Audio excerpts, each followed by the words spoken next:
योग्यता विस्तरः। प्रकृष्टा हेलिका प्रहेलिका उत्कृष्ट हेलिका प्रहेलिका कहलाती है। हेलिका अर्थात क्रीड़ा। उत्कृष्ट खेल ही प्रहेलिका कहलाती है। हेला इतस्य क्रीड़ा इति अर्थः अस्ति। हेला का अर्थ खेल होता है। प्रहिलति अभिप्रायम सूचयति इति प्रहेलिका। अभिप्राय को बताती है पहेली। विनोद कलासु प्रहेलिका अंतर्गता भवति। विनोद कलाओं के अंतर्गत पहेली आती है। षष्ठी विभक्ति परिचय प्राप्नुवन्तु। षष्ठी विभक्ति में परिचय प्राप्त करते हैं। यत्र संबंधः भवति तत्र षष्ठी विभक्ति भवति। यत्र जहाँ संबंध होता है वहाँ षष्ठी विभक्ति होती है। यथा बालकस्य पुस्तकम अत्र पुस्तकस्य संबंधः बालकेन सह अस्ति। यथा जैसे बालक की पुस्तक, यहाँ पुस्तक का संबंध बालक के साथ है, अतः बालक इति शब्दे षष्ठी विभक्ति अस्ति। इसलिए बालक इस शब्द में षष्ठी विभक्ति है। अधोलिखितम गीतम सस्वरम गायन्तु स्मरन्तु च। अब नीचे लिखे हुए गीत को गाओ और याद करो। हस्त कुटुंबकम, तो हाथ को जो है परिवार की तरह बताया गया है। एषः स्नेहालुः तातः अंगुष्ठः। यह स्नेही, स्नेह से पूर्ण, तात पिता, अंगुष्ठ तो अंगूठा जो है वो पिता है। निकटे निवसति ननु माता तर्जनी, और निश्चित रूप से पास में रहने वाली माता तर्जनी है। ज्येष्ठा पुत्री दीर्घतमा मध्यमा, और बड़ी पुत्री दीर्घतमा, जो सबसे बड़ी उंगली है वो बड़ी पुत्री है जिसे हम मध्यमा कहते हैं। तस्या भगिनी मनोरमा अनामिका, उसकी सुंदर बहन अनामिका है। कनिष्ठ बाला अंते च कनिष्ठ, और अंत में सबसे छोटी कनिष्ठिका है। हस्त कुटुंबम मम पश्य, मेरे हस्त रूपी परिवार को देखो। हस्तद्वयेन प्रणमामि, दोनों हाथों से प्रणाम करता हूँ।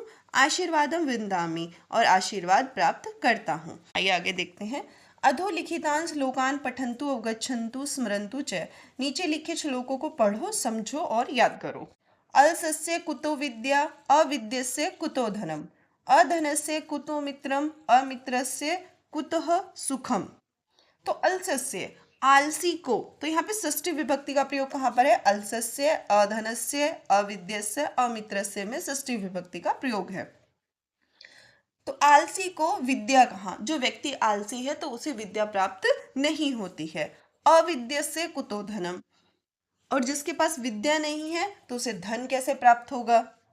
अधनस्य कुतो मित्रम, और जिसके पास धन नहीं है उसको मित्र कहाँ मिलेंगे? अमित्रस्य कुतो विद्या, और जिसका मित्र नहीं है उसे सुख कैसे प्राप्त होगा? तो यहाँ पर हमें आलस को त्यागने के बारे में बताया गया है और विद्या प्राप्त करने का प्रयास करना चाहिए। तो जब आपके पास विद्या होगी तो आपके पास धन होगा, धन होगा तो आपके पास मित्र होंगे, और मित्र होंगे आपके पास सुख होगा। अगला श्लोक देखते हैं। हस्तस्य भूषणम दानम, सत्यम कंठस्य भूषणम, श्रोत्रस्य भूषणम शास्त्रम, भूषण ही किम प्रयोजनम। तो यहाँ पे हस्तस्य, कंठस्य, श्रोत्रस्य, इन सब में षष्ठी विभक्ति है। तो हस्तस्य भूषणम, हाथ का आभूषण दान है। हाथ कंगन से शोभा नहीं पाता है। हाथ किससे शोभा पाता है? क्या आभूषण है उसका? दान से। और वो दान किसी भी तरह का हो सकता है। आप विद्या का दान कर सकते हैं, धन का दान कर सकते हैं, श्रम का दान कर सकते हैं, किसी भी प्रकार का दान कर सकते हैं। सत्यम कंठस्य भूषणम, तो कंठ का आभूषण हार नहीं होता है, गले का आभूषण हार नहीं है।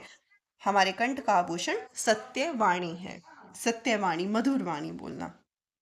श्रोत्रस्य भूषणम शास्त्रम, कानों का आभूषण क्या है? शास्त्र। शास्त्रों को सुनना, शास्त्रों को पढ़ना, ज्ञान प्राप्त करना ही हमारे कानों का आभूषण है, ना कि कुंडल। किम प्रयोजन, भूषण है किम प्रयोजन। अगर आपके पास आपके हाथों से दान होता है, आप कंठ से सत्यवाणी बोलते हैं और आप शास्त्रों को सुनते हैं, तो आपको फिर किसी और आभूषण की जरूरत नहीं है। तो बाकी किसी आभूषण से कोई प्रयोजन नहीं है। तो ये श्लोक का अर्थ था। आइए आगे देखते हैं। परियोजना कार्यम स्वपरिवारस्य मित्रपरिवारस्य च परिचयं प्रत्येकं 10 वाक्ये लिखन्तु। वाक्य ही लिखन्तु। तो अपने परिवार के और मित्र के परिवार के परिचय को प्रत्येक के लिए 10-10 वाक्य लिखो। मातृभाषाया एतादृशानां पञ्चानां प्रहेलिकानां संग्रहं कुर्वन्तु। तो मातृभाषा में एतादृशानां इस तरह की 5 पहेलियों का संग्रह करो। क्रीड़ा खेल, तो एक खेल के बारे में बताया गया है, वो खेल है लुका छिपी।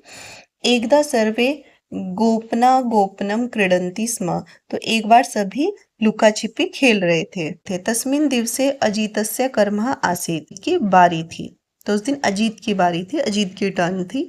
अजीतः शतं यावत् गणित्वा सर्वान् अन्वेष्टुं प्रस्थितः, तो अजीत 100 तक गिनती करके सभी को खोजने के लिए चल देता है। मोहितः द्वारस्य पृष्ठे प्राप्तः, तो मोहित दरवाजे के पीछे ही मिल जाता है। अजीतः प्रकोष्ठे अन्यान सर्वान अन्वेष्टुम आरब्धवान, तो अजीत प्रकोष्ठ में बाकी सभी को खोजना शुरू करता है। बबली कपाटिकाया पृष्ठे प्राप्ता, बबली अलमारी के पीछे मिल जाती है। उमा प्रियंकस्य अधः प्राप्ता, उमा पलंग के नीचे मिल जाती है। तदंतरम अजीतः क्रीडांगनम गच्छति, उसके बाद अजीत क्रीडांगन जाता है, खेल के मैदान में जाता है। मीता पितामह्यः पृष्ठे लब्धा, मीता दादी जी के पीछे मिल जाती है। अजीतः नाजियाम क्रीडांगने अन्विष्यति, अजीत जो है नाजिया को खेल के मैदान में देखता है, तो उसे सब मिल जाते हैं, अब वो नाजिया को ढूंढता है। अजीतः नाजियाम यवनिकाया पृष्ठे अपि अन्विष्टवान, अजीत नाजिया को पर्दे के पीछे भी देखता है। अजीतः नाजियाम अन्वेष्टुं बहिः गच्छति, अजीत नाजिया को ढूंढने के लिए बाहर जाता है।